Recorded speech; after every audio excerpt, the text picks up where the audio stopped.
Assalamu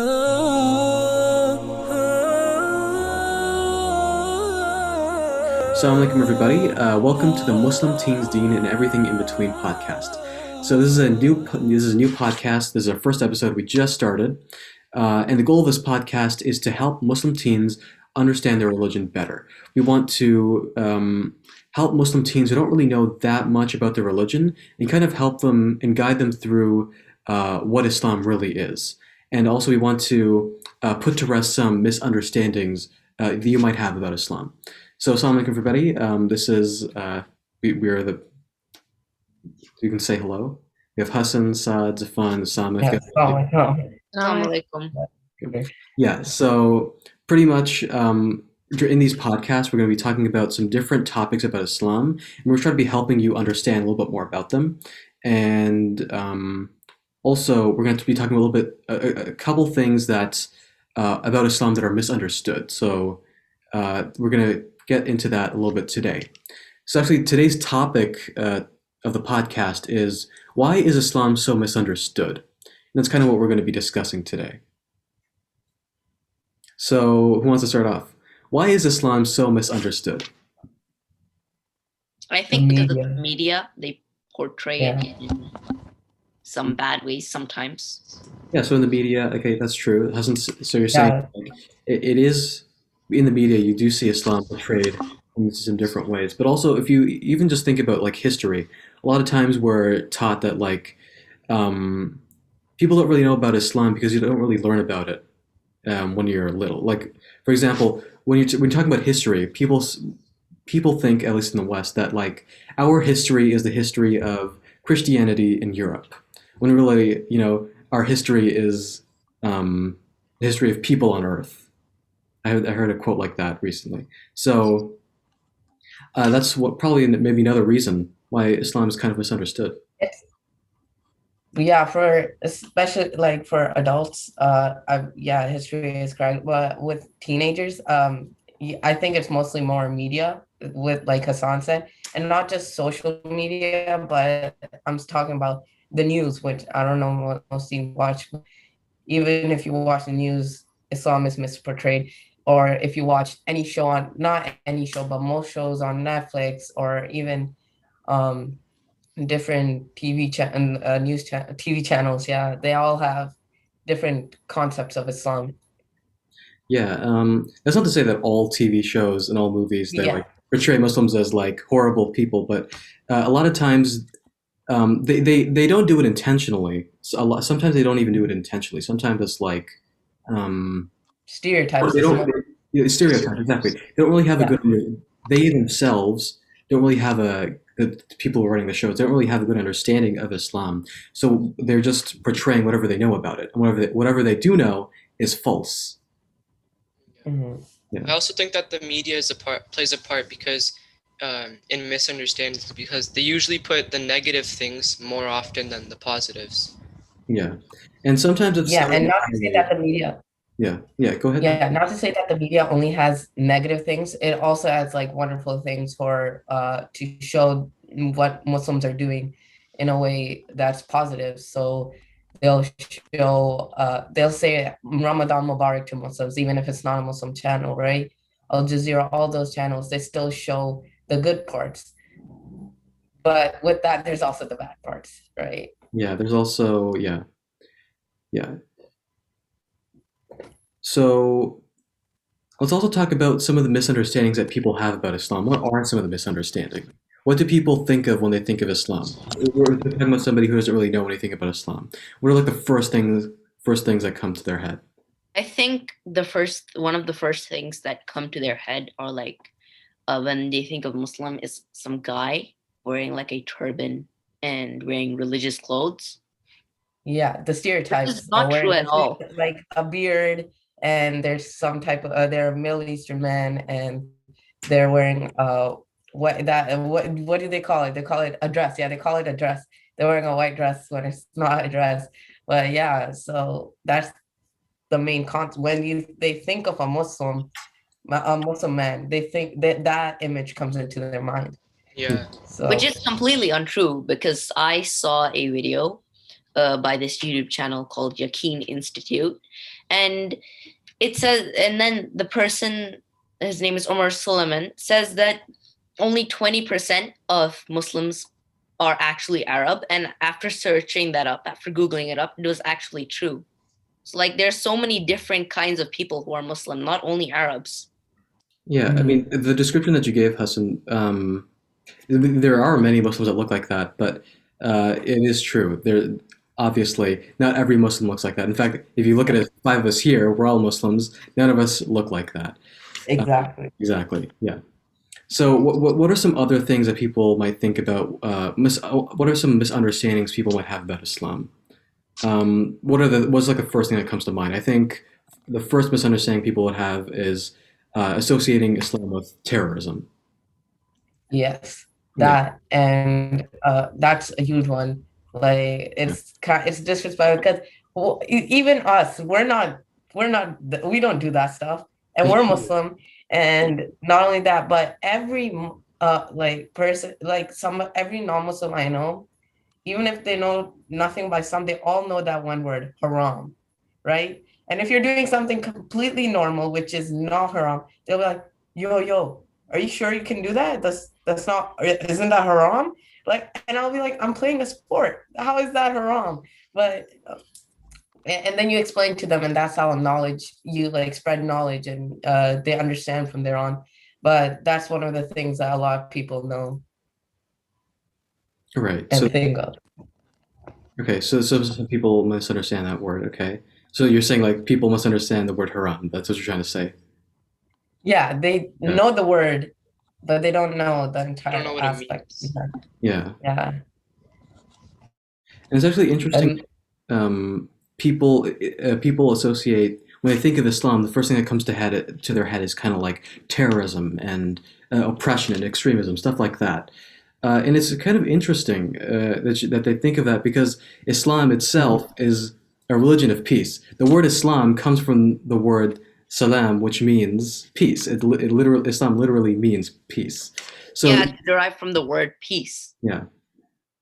And a lot of the times, the people who are making these acts of terrorism, they're not actually following Islam. They're following their own their own kind of Islam. They take whatever part they take like ayahs in the Quran and they twist them up and like they say and that's how they justify it. But really, it's not actually that's not what Islam is. Yeah, they pick and choose parts of Islam. Yeah.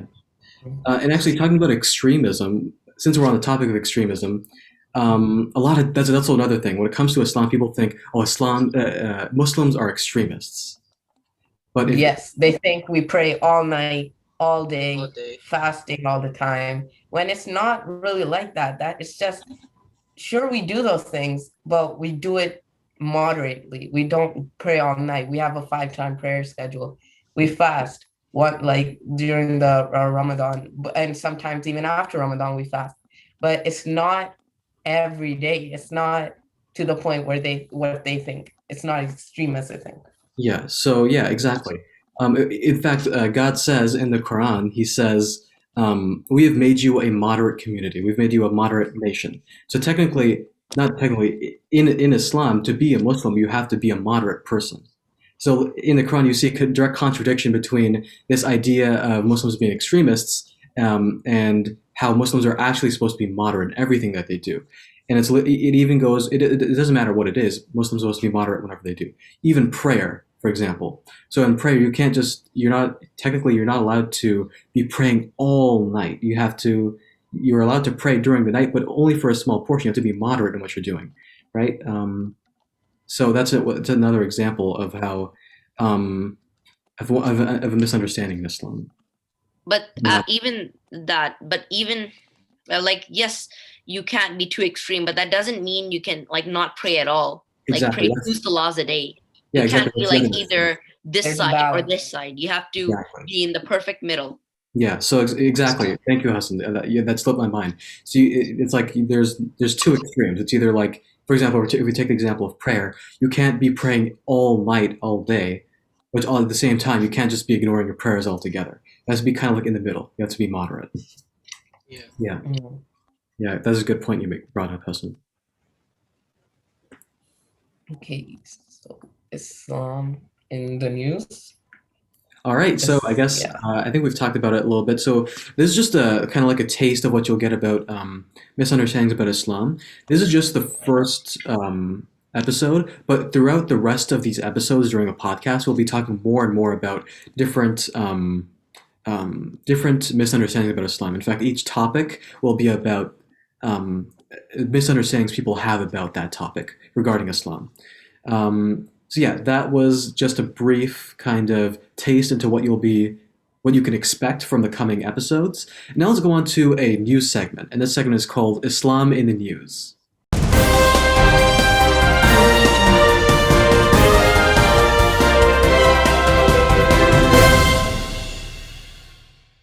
France votes to ban hijabs for Muslims under 18. So yeah, France is voting to ban people who are under 18 to wear hijabs in the country, in France. We have a kind of video that we're going to show you to kind of help you to understand a little bit more about this topic.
So for those audio listeners there who didn't or who were unable to see what was on the screen that right there, it said that the French Senate voted to ban the wearing of the hijab in public for those under the age of 18. So pretty much, this is a vote. They voted for this. The Senate has voted for it, but it hasn't become law yet. It hasn't yet become law. But if it is passed, then it will become a law. Yeah. So actually, this is actually interesting because just a couple months ago, there were 36 organizations that submitted a complaint to the United Nations over France's treatment of Muslims, and they're talking. It was actually a formal complaint to the United Nations Human Rights Council, and if you think about it, this is kind of like a violation of human rights because Exactly. It is because every human has the right to practice their own religion. By taking away the right to wear a religious headscarf, the hijab, if you take away that right, you're infringing on somebody's right to practice their own religion. Yeah. This is bigger than anything I've heard of in my that I've heard of. So this is a whole country, guys. A whole country is banning Muslims from practicing their religion. Yeah. It's huge. It's not. It's just. There's actually a lot of outcry on this over on the internet. Actually, Ibtihaj Muhammad. I believe she's an Olympic fencer for the American team. She said, with France, this is what happens when you normalize. You normalize anti-Islamic and anti-Muslim hate speech, bias, discrimination, and hate crimes. Islamophobia written into law. May Allah protect our sisters. Alhamdulillah, Ameen. Yeah. So Allahumma Ameen. Yeah. So she's pretty much saying she said something interesting here. She said Islamophobia written into law. That's kind of what's happening here. They're pretty much taking discrimination and writing into law. They're making because can somebody help me out here? They're like, Making it a part of their law. yeah, Discrimination. Yeah, making Islamophobia part of the law. Yeah. Mhm. It's almost, I feel like it's almost like they took a step back in human rights, if that makes sense. yeah, Yeah, that's a great way to word it, because Yeah. to see this happen is just shocking. Step back. Yeah. Because you don't expect something like this to happen. Especially now. Mm, because essentially what's happening is they're legalizing discrimination. yeah, It's Yeah. legal discrimination. So and there's nothing an average normal civilian can do about it. It's their law. They have to either listen to it and obey the law, or they have to leave. That's all they can do.